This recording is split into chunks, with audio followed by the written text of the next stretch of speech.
Assalamualaikum warahmatullahi wabarakatuh. Hai para pencinta catur dan para catur mania, selamat datang kembali di Legenda Catur Dunia.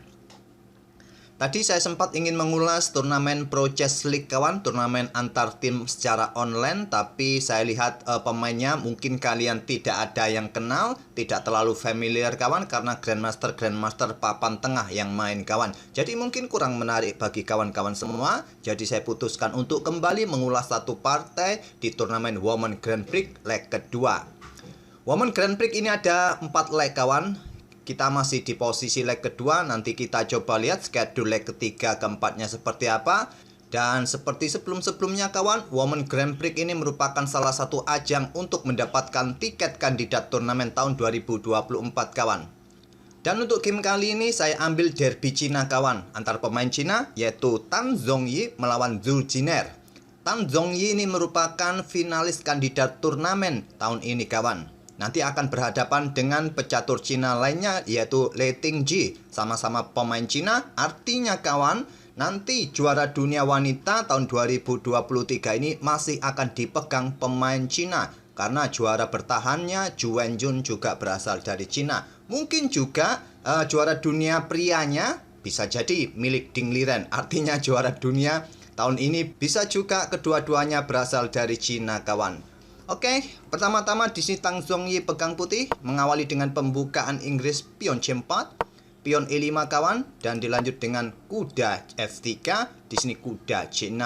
Kalian juga bisa mendorong pion E4 ini, yang biasanya kebanyakan putih akan lompat kudanya ke petak D4 dan dibalas dengan langkah kuda C6, dan kalian bisa melanjutkan pertukaran atau mungkin kuda F6 terlebih dahulu. Di sini kawan bisa dilanjut dengan langkah kuda C3. Tapi kita tidak temui pion ini didorong maju, memilih pengembangan kuda C6-nya terlebih dahulu, kuda C3, dan di sini kuda F6, bermain dengan variasi 4 kuda dari pembukaan Inggris.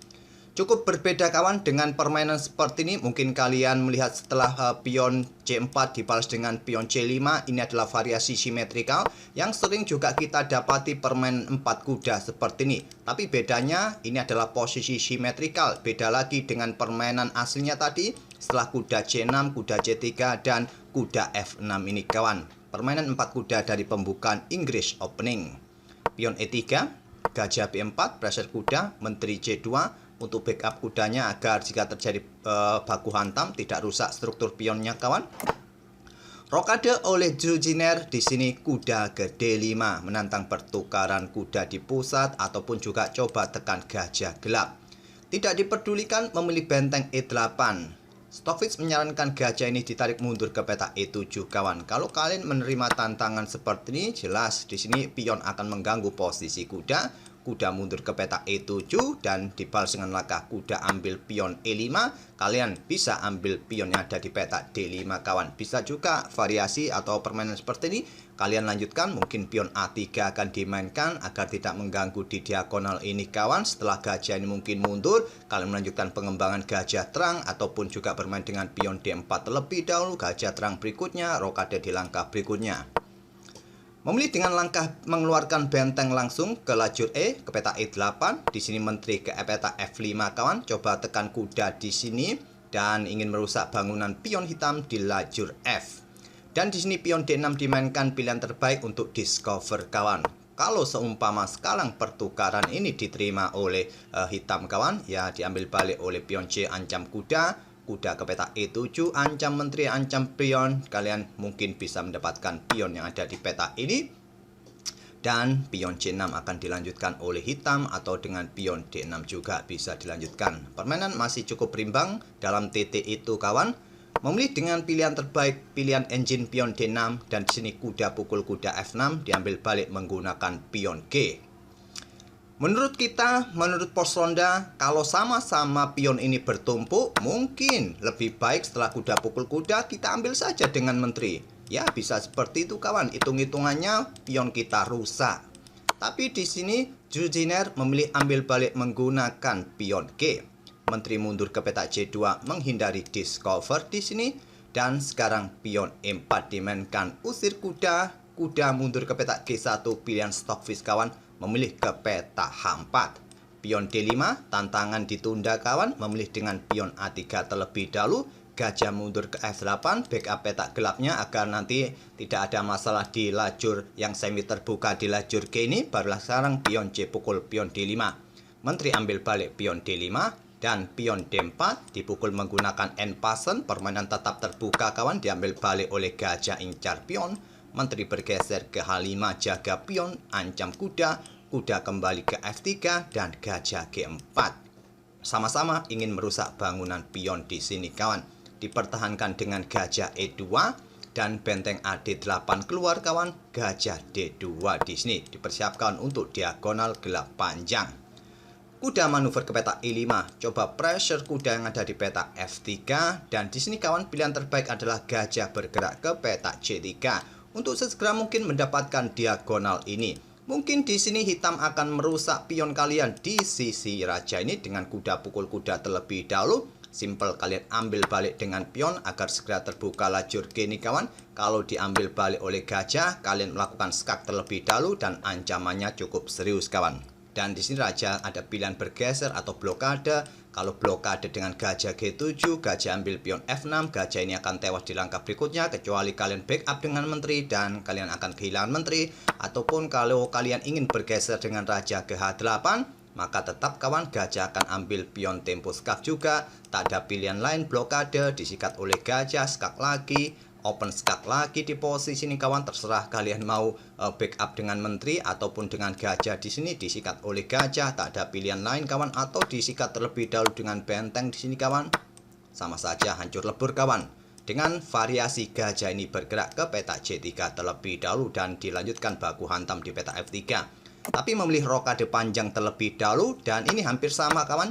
Cuma belum ada gajah di diagonal ini jadi tempo untuk serangan sedikit lebih lambat kawan. Benteng G1 skak, raja bergeser, masih ada gajah nanti bisa backup sebelum ada gajah ini bergerak ke petak C3. Gajah C3 sekarang sudah terlambat, beda lagi kawan, dipertahankan gajah E7. Dan di sini gajah pukul gajah diambil balik oleh menteri. Permainan masih cukup seimbang kawan. Dilanjut dengan langkah menteri keluar ke petak A4. Incar pion di sini atau backup bentengnya agar segera naik nanti kawan di petak D7 dan diantisipasi dengan pion C6. Kalau Stockfish menyarankan ambil pion gratis ini kawan, untuk mendapatkan pion ini lagi ataupun mencegah pergerakan benteng ini yang akan naik ke petak C7. Raja akan bergeser ke petak B1 di sini, mungkin kalian bisa ambil pion yang ada di sini, tak perlu juga kawan melakukan skak terlebih dahulu bagus, atau menteri bergerak ke petak E2. Memilih dengan langkah pion C6, menteri bergeser ke petak B3, pressure pion di sini, pressure pion di sini. Dan di sini Stockfish menyarankan pertukaran benteng langsung di sini kawan terlebih dahulu. Setelah diambil balik oleh benteng, kalian bisa menggeser raja ini bergerak ke petak G8 atau ke petak G7 demi menjaga peta ini. Tapi kalian juga bisa kehilangan pion yang ada di petak B7. Itu sedikit lebih baik daripada langkah benteng diangkat ke petak D5. Blokade kawan, tapi menteri mendapatkan pion yang ada di petak B7. Menteri hitam mendapatkan pion F2. Menteri ambil pion C6, balas putih kawan, ancam bentengnya. Di sini diperkuat dengan benteng ED8. Bukan pilihan terbaik kawan. Pilihan terbaik adalah pertukaran langsung. Jangan lama-lama posisi perwira kalian dalam tekanan kawan. Ya idenya benteng pukul benteng, menteri bisa mendapatkan benteng di sini. Kalau benteng nanti mundur lagi ya disikat oleh menteri, itulah idenya. Dimanfaatkan putih dengan menggeser bentengnya ancam menteri. Menteri ambil pion E3 skak, artinya membuat langkah pengorbanan tadi. Tapi itu adalah pilihan terbaik kawan. Dan benteng 5 turun ke petak D6 ancam menteri. Menteri ke G2, ancaman skak mat 1 langkah kawan. Diantisipasi menteri H6. Raja bergeser kawan untuk menghindari petak terang ini agar tidak terjadi pertukaran perwira menteri khususnya. Benteng E6 dijawab dengan langkah benteng F5. Persiapan di sini kawan dan mendefleksikan posisi menteri ancaman skak mat. Benteng E3 di sini benteng H5. Menteri mundur kawan, tidak berani ambil. Ambil langsung ya skak mat 1 langkah. Menteri tetap menjaga petak G7, mundur ke petak F8. Di sini gajah D2. Benteng sikat gajah, kalau tidak mau sikat gajah ini kawan, seumpama bergeser ke sini ya alamat sudah, ancamannya skak mat kawan. Benteng akan dikorbankan, raja ambil, Menteri bergerak ke petak E4 skak kawan, dan kemudian ke petak ini dan skak mat sudah. Kalau blokade oleh menteri nanti di petak gelap masih ada gajah. Itulah kenapa gajah tadi langsung disikat. Seumpama ada pion, tetap ancamannya juga ancaman skak mat di langkah berikutnya kawan.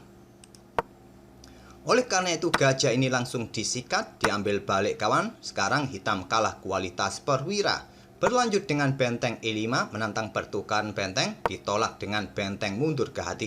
Tetap mengawasi petak H7 ini, menteri bisa bergerak ke petak terang, gantian nanti kawan. Dan lajur G ini benar-benar dikuasai oleh benteng putih. Sudah menyulitkan menteri bergerak ke petak-petak ini lagi. Benteng G5 blokade lajur G, menteri bergeser ke C2, ancaman skak mat kawan. Di sini diantisipasi menteri G8. Seumpama benteng ini kawan bergerak mundur ke petak G7 backup pion di sini, ya benteng pukul benteng akan dilanjutkan, diambil balik oleh menteri, dan di sini kawan benteng ini bisa digeser ke petak E3 ancam gajah ataupun ingin menuju petak E8 nantinya. Mungkin di sini menteri F8, kalian bisa melanjutkan menteri bergerak ke petak E2. Ancamannya serius pada petak-petak ini. Sudah nanti akan kehilangan menteri atau kehilangan gajah. Oleh karena itu memilih menterinya bergeser ke G8 dan putih menggeser benteng E1 ancam gajah kawan. Di posisi ini kita sudah di langkah ke-37 sedangkan kontrol waktu kedua pemain hanya tersisa 1 menitan. Di sini hitam melakukan blunder dengan gajah bergerak ke petak D6 kawan. Langkah terbaiknya blokade dengan benteng menantang pertukaran. Karena ancaman setelah gajah ini digeser ke petak D6, benteng ini diluncurkan kawan, otomatis membuat hitam menyerah di langkah ke-38. Kalau dihantam oleh menteri kawan, skak mat 1 langkah. Dan kalau tidak mau ambil benteng ini tentu menteri akan jatuh. Tinggal tersisa benteng gajah, sudah tidak seimbang lagi. Itulah kawan derby Cina antara Tan Zhongyi melawan Zhu Zhiner. Di babak pertama dimenangkan oleh Tan Zhongyi, salah satu finalis kandidat turnamen tahun ini kawan. Oke, semoga permainan dari kedua pemain tadi bisa menghibur kalian dan kita akan bertemu di video-video berikutnya.